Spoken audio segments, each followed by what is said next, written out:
இந்தோனேஷியாவில் சொகுசு கப்பல் ஒன்று நடுக்கடலில் பற்றி எறிந்த காட்சி காண்போரை பதைபதைக்க வைத்துள்ளது.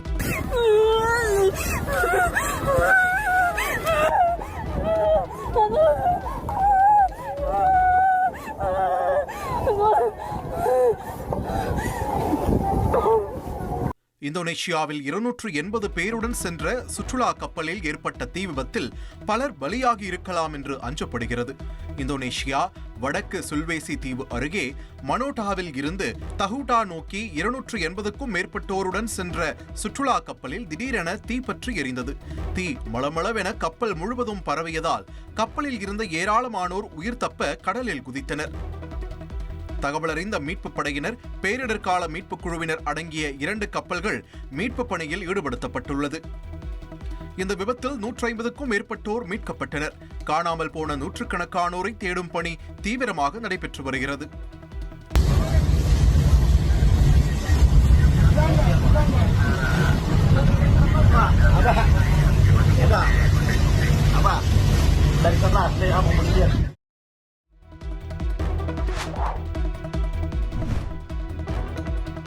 நாடாளுமன்ற கூட்டத்தொடரில் ஆபரேஷன் சிந்தூர் பற்றி விவாதிக்க அரசு தயார் என மத்திய அமைச்சர் கிரண் ரிஜிஜு தெரிவித்துள்ளார். நாடாளுமன்ற மழைக்கால கூட்டத்தொடர் திங்கட்கிழமை தொடங்குகிறது. இதனை முன்னிட்டு டெல்லியில் மத்திய அமைச்சர் JB நட்டா தலைமையில் நடைபெற்ற அனைத்துக் கட்சி கூட்டத்திற்கு பிறகு பேசிய மத்திய அமைச்சர் கிரண் ரிஜிஜு ஆபரேஷன் சிந்தூர் பற்றி நாட்டு மக்களுக்கு கொண்டு சேர்க்கப்படும் என்றார். மேலும் கூட்டத்தொடரை சுமூகமாக நடத்த எதிர்க்கட்சிகளின் ஒத்துழைப்பு அவசியம் என வேண்டுகோள் விடுத்தார். நீதிபதி வர்மா வீட்டில் கட்டுக்கட்டாக பணம் பறிமுதல் செய்யப்பட்ட விவகாரத்தில் அவரை பதவி நீக்குவது குறித்து நாடாளுமன்ற BAC குழு ஆய்வு செய்து வருவதாகவும் விரைவில் முடிவு எடுக்கப்படும் என கிரண் ரிஜிஜு தெரிவித்தார்.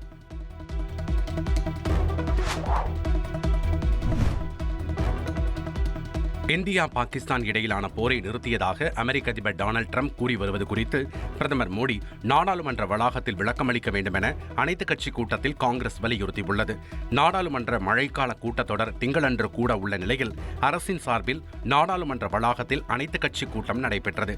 இந்த கூட்டத்தில் நாடாளுமன்ற கூட்டத்தொடரில் எதிர்க்கட்சிகள் எழுப்ப விரும்பும் பிரச்சினைகள் குறித்து விரிவாக எடுத்துரைத்த போது பெஹல்காம் பயங்கரவாத தாக்குதலின் பின்னால் உள்ள குறைபாடுகள் மற்றும் மணிப்பூர் விவகாரம் குறித்து நாடாளுமன்றத்தில் அரசு விவாதம் நடத்த வேண்டும் என்று காங்கிரஸ் சார்பில் வலியுறுத்தப்பட்டது.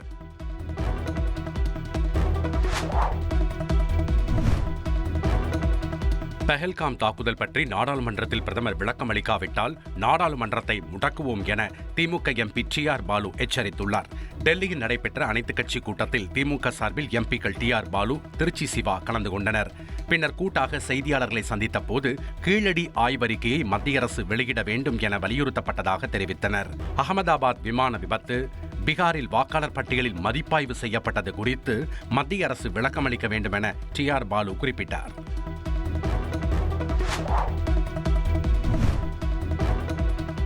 பள்ளிக்கல்வித்துறையின் கீழ் செயல்படுத்தப்படும் நலத்திட்டங்களை பெற ஆதார் எண் கட்டாயம் என்று தமிழக அரசு அறிவித்துள்ளது. பள்ளிக்கல்வித்துறையின் கீழ் விலையில்லா நோட்டு புத்தகம், சைக்கிள் உள்ளிட்ட பல்வேறு நலத்திட்டங்கள் செயல்படுத்தப்பட்டு வருகின்றன.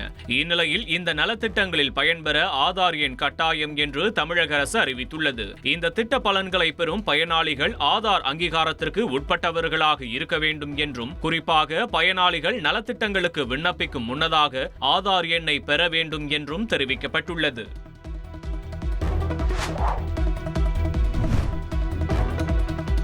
கள்ளக்குறிச்சி மாவட்டம் திருக்கோவிலூர் அருகே சொகுசு காரின் டயர் வெடித்து 5 பேர் உயிரிழந்த சம்பவம் சோகத்தை ஏற்படுத்தியுள்ளது. தேவனூர் கூட் ரோடு பகுதியைச் சேர்ந்த ஆயுதப்படை காவலர் மாதவன் தனது குடும்பத்தினர் உள்ளிட்ட 10 பேருடன் திருவண்ணாமலை அருணாச்சலேஸ்வரர் கோவிலுக்கு காரில் சென்றுள்ளார். அப்போது அத்திப்பாக்கம் என்ற இடத்தில் காரின் முன்பக்க டயர் வெடித்து ஓட்டுநரின் கட்டுப்பாட்டை இழந்து சாலையோர பள்ளத்தில் கார் கவிழ்ந்தது. இந்த விபத்தில் காரில் பயணம் செய்த 5 பேர் பரிதாபமாக உயிரிழந்தனர். 4 பேர் படுகாயங்களுடன் திருவண்ணாமலை அரசு மருத்துவக் கல்லூரி மருத்துவமனைக்கு அனுப்பி வைக்கப்பட்டு சிகிச்சை அளிக்கப்பட்டு வருகிறது.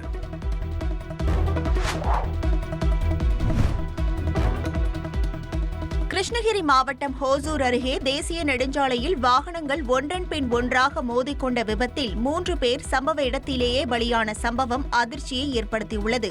ஹோசூரிலிருந்து கிருஷ்ணகிரி நோக்கி சென்று கொண்டிருந்த சரக்கு லாரி ஒன்று குருபரப்பள்ளி அருகே சென்று கொண்டிருந்த போது முன்னே சென்று கொண்டிருந்த லாரி மீது எதிர்பாராத விதமாக மோதியது. இதனால் லாரி அடுத்தடுத்து 10க்கும் மேற்பட்ட வாகனங்களில் மோதியதில் சம்பவ இடத்திலேயே 3 பேர் பரிதாபமாக உயிரிழந்தனர். மேலும் 5 பேர் படுகாயமடைந்தனர். இதனையடுத்து சம்பவ இடத்திற்கு வந்த தீயணைப்புத்துறை மற்றும் காவல்துறையினர் மீட்புப் பணியில் ஈடுபட்டு பாதிக்கப்பட்டவர்களை மருத்துவமனைக்கு அனுப்பி வைத்தனர். விபத்து காரணமாக அப்பகுதியில் கடும் போக்குவரத்து நெரிசல் ஏற்பட்டது.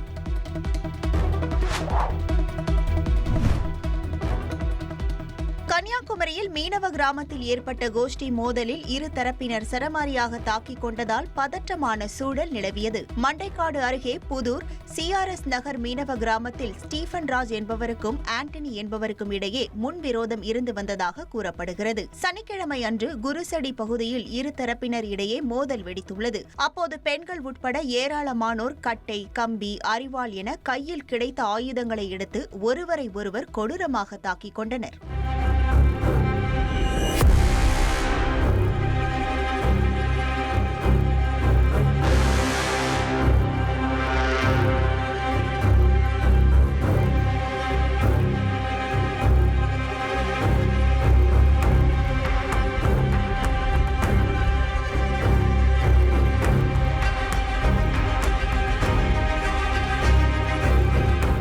சினிமா காட்சியை விட கொடூரமாக நடந்த இந்த சண்டையில் 10 பேர் காயமடைந்து ஆசாரிப்பள்ளம் அரசு மருத்துவக் கல்லூரி மருத்துவமனையில் அனுமதிக்கப்பட்டனர். இது தொடர்பாக 30க்கும் மேற்பட்டோர் மீது வழக்கு பதிவு செய்து போலீசார் விசாரணை நடத்தி வருகின்றனர்.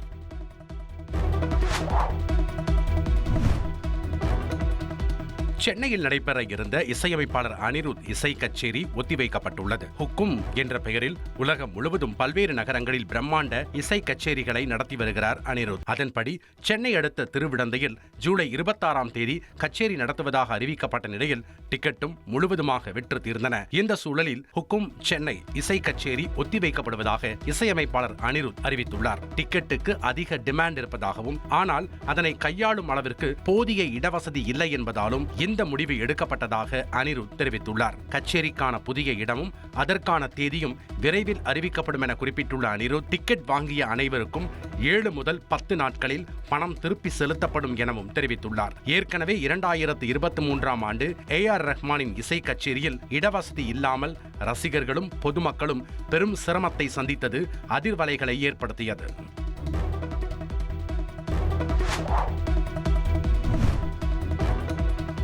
நடிகர் அஜித்குமாரின் கார் மீண்டும் விபத்தில் சிக்கியது அதிர்ச்சியை ஏற்படுத்தியுள்ளது. இத்தாலியில் நடைபெற்ற GT4 யூரோப்பியன் சீரிஸ் கார் பந்தயத்தில் அஜித்குமார் ரேசிங் டீம் பங்கேற்றது.